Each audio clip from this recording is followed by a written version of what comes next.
প্রথমে ভাই এই ভিডিওটা দেখেন, তারপর কিছু কথা বলি প্লিজ। ভাই ভিডিওটা ফুল দেখবেন। এই যে এত কিছুর কথা বলা হচ্ছে, প্লিজ ভাই আপনারা কেউ একবার বলেন শহীদ ওসমান হাদির হত্যার বিচারটা করবেন। আমরা কেউ রাজপথে গিয়ে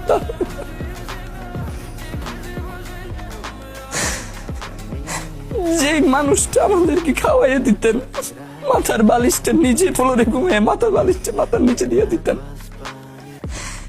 এই মানুষটার বিচার হবে না, এইটা কি আমরা কোনোভাবে মানতে পারি বলেন ভাই?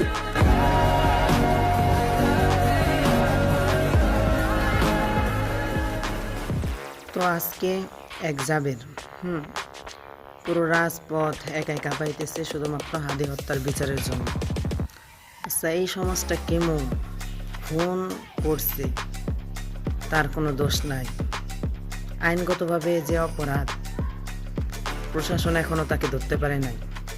আবার ইনকিলাব মঞ্চের সদস্য সচিব জাবের ভাই জুমার নামাজ পড়ে এই হাদি হত্যার খুনির বিচারের জন্য, বিচারের দাবিতে মাঠে নামছে। পুলিশ তাদেরকে মারলো, গুলি করলো। আজকে জাবের ভাই গুলিবিদ্ধ। কি জন্য পুলিশ তাদের উপর আক্রমণ করলো? আসলে হাসিনার আমলে যে পুলিশগুলি ছিল, ডক্টর ইউনূসের আমলে এসে আমরাই তো ডক্টর ইউনূসের ক্ষমতায় বসালাম রক্ত দিয়ে, জীবন দিয়ে। এরপর আমরা এই খুনিকে, ফেসিবাদী সরকারকে সরাইয়ে ডক্টর ইউনূসকে আমরা ক্ষমতায় বসালাম। তো আমরা একটা জিনিস খেয়াল করছি কি, ডক্টর ইউনূস ক্ষমতায় আসার পর পুলিশ পোশাক বদলাইছে, কিন্তু পুলিশের চরিত্র বদলায় না।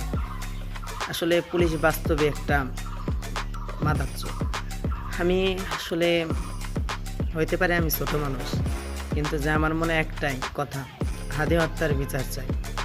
আমি বেশি বড় না, আমার বয়স 16-17, তবে আমি চাই হাদি হত্যার বিচার হোক। কারণ হাদি ভাইয়ের মতন লোক পাবেন না।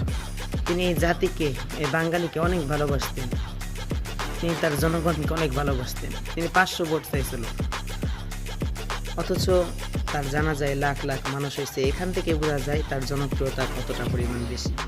কাজে আমি এই জাতিকে একটা কথাই বলবো, ভুলে যায়েন না হাদি ভাইয়ের কথা। তার বিচারের জন্য আবারও নামুন, মাঠে নামুন। আর আমি একটা কথাই বলবো, আপনারা যদি হাদি ভাইয়ের হত্যার বিচার যদি না করেন, তাহলে সরাসরি বলে দেন আপনারা হাদি ভাইয়ের হত্যার বিচার করবেন না। হুদায় কি জন্য আপনারা এই গুলি করবেন, মারামারি করবেন, ঘুম এগুলি করবেন? আমরা অনেক ধৈর্য ধরছি, আমরা অনেক লড়াই করছি, আমরা অনেক জীবন দিচ্ছি, অনেক মায়ের বুক খালি করছি। কাজে আমাদেরকে একটু শান্তিতে থাকতে দেন। আর যদি শান্তিতে না থাকতে দেন,